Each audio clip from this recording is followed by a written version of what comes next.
Bejn Jannar tal-2025 u Ġunju ta' din is-sena, l-Awtorità tad-Djar investiet mal 4.7 miljun euro f'xogħlijiet ta' manutenzjoni u tisbieħ tal-proprjetajiet li jaqgħu taħt ir-responsabilità tagħha u fihom jgħixu mijiet ta' familji. Dan ħabbru l-Ministru responsabbli mill-akkomodazzjoni soċjali Owen Bonnici waqt li kienet iwieġeb mistoqsija parlamentari tad-deputati Van Bartolo. Dan fl-istess żmien li l-Ministru ħabbar li investimenti ieħor ta' aktar minn 400,000 euro f'appartamenti tal-housing f'Ħattart. Fil-Parlamentu spjega li n-nefqa fuq 18-il xahar tinkludi xogħlijiet strutturali inkluż fuq soqfa u tiswiet fil-konkos fost oħrajn, flimkien ma' oħrajn mhux strutturali bħal sistema ta' drenaġġ u d-dawl tal-komun.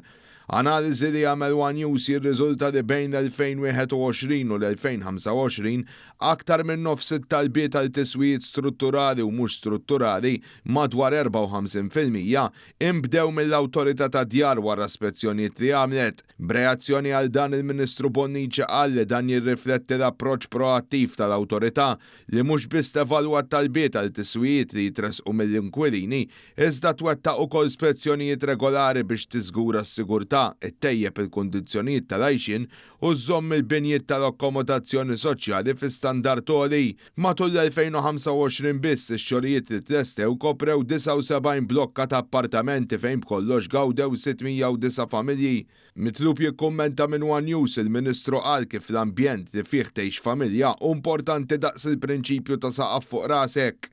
Aħna rridu mhux biss nassiguraw akkomodazzjoni tajba lil familji Maltin u Għawċin, imma anke ambjent tajjeb u san.